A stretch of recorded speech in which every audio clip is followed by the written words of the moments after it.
Planting tomatoes is very easy, but the key to successful tomato plant gardening is, or harvesting really, is the maintenance and the pest control. But you want to give your tomatoes a good start at the beginning when you're planting them. So I'm going to show you a real simple way of how I do my tomatoes here. And it's very simple. There's basically two methods that I'm going to use. The first one is going to be burying the tomato plant in the soil itself. The other way I'm going to do it is you can just do it straight down, or another method is to plant it sideways. So we're going to do both methods today, and we're going to see which one is more successful at the end of the season. You're in the garden with Patrick. So the main reason I'm going to try these two different methods to see which one works better is this heirloom tomato, this Brandywine, is kind of growing a little to its side. So I'm going to go ahead and plant that sideways, and then I also have a Brandywine that is growing upright, and we're going to show you the method that I use most often, which is just burying most of the tomato.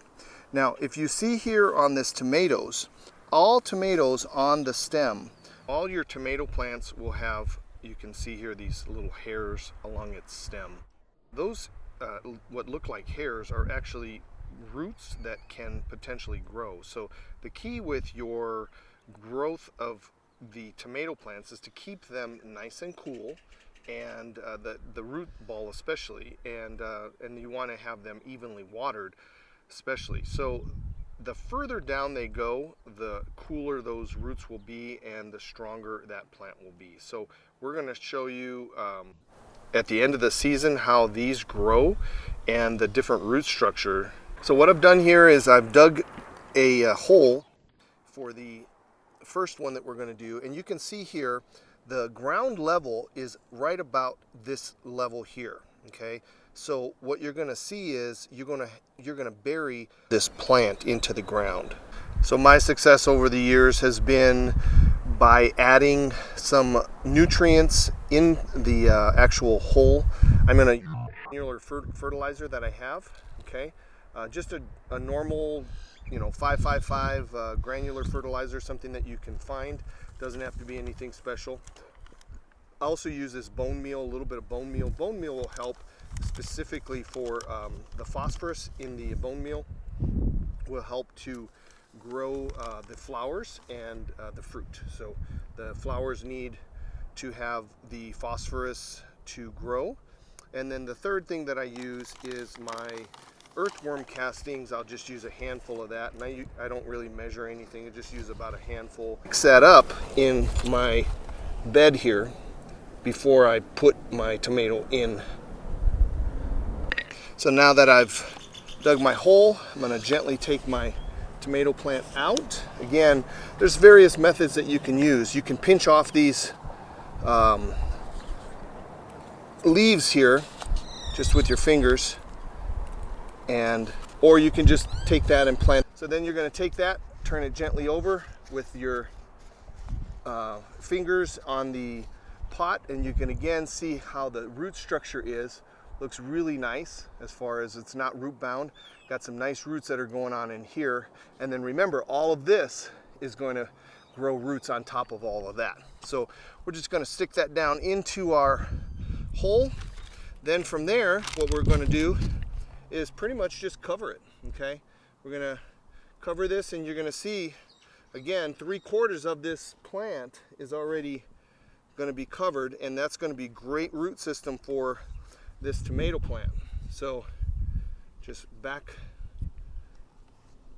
with the amount of soil that's going to be for that particular plant, just gently push your soil down, just so there's not a lot of air spaces or anything like that. And you can see now the difference between planting that tomato high. It would have been about this high if I had just planted it where the root ball is. So tomato plants are one of the only ones that you're going to be able to do this kind of a planting method, because they do grow along those lines where there's those little hairs, if you will, come out. So that is the first method that we're going to use, which is a traditional method that most of the time I use. Now again, because this particular tomato plant is growing a little crookedly, this makes a perfect plant. But you can take that same tomato plant and you can, let me show you on this one here, you can take that same tomato plant that's growing upright and you can still plant it sideways. The other reason I don't like this method as much is because you have to have that tomato plant pretty tall to be able to have that growing. And then again, if you think about the depth that I planted this first Brandywine tomato, pretty deep in there. This one's not going to go as deep because of this tomato part here, and then it's going to come up here. So I'm going to bury all of this stem up to about here. So you'll see the difference. So I'm going to pull these off again. You can leave those on or pull them off. I don't know that there's much of a difference. Okay, so I've already amended my soil in here with my 3 things that I use, which is the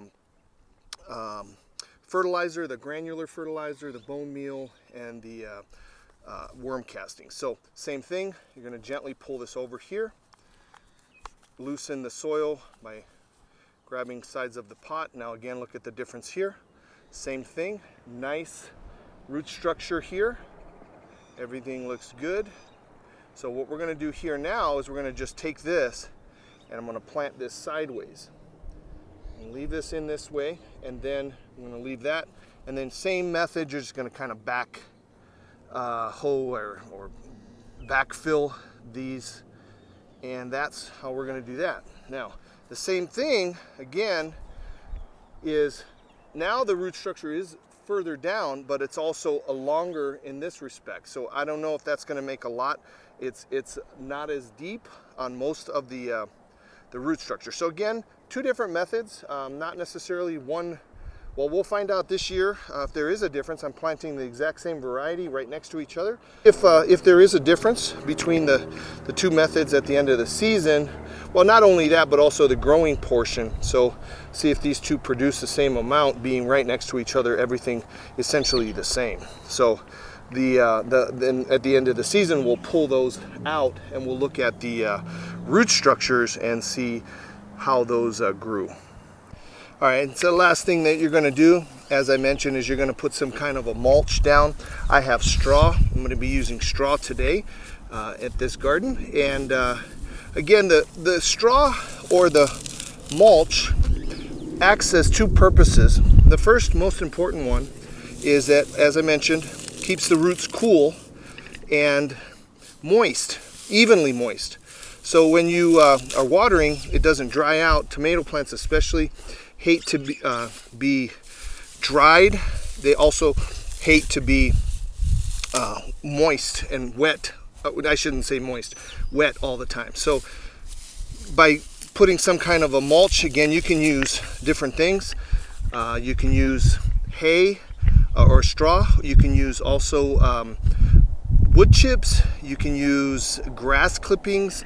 I've also used paper, shredded paper on top of the dirt. That also helps for the organic breakdown of the and adding nutrition to the soil. So that's what you're going to mainly do the mulching for, especially in these hot, dry areas. But again, it also helps keep the weeds out, so you don't have to weed as much, and they're not competing for the same amount of nutrients and water and everything like that. And lastly, last thing you want to do is make sure that you give them a good dousing of water, and that'll help them get off to a good start. Another advantage of having the mulch is it helps with the splashing back of if you do water this way. If you don't have some type of a watering system, you're gonna make sure that the soil doesn't splash back onto your leaves, and then that's when you're going to get different funguses and diseases that will happen with your tomato plants. So that's one one recommendation is you don't want to always water from above. You want to try to water from some type of a watering system like this that we have, a real basic system, drip system, and that gives the water directly to the plants as much as they need it.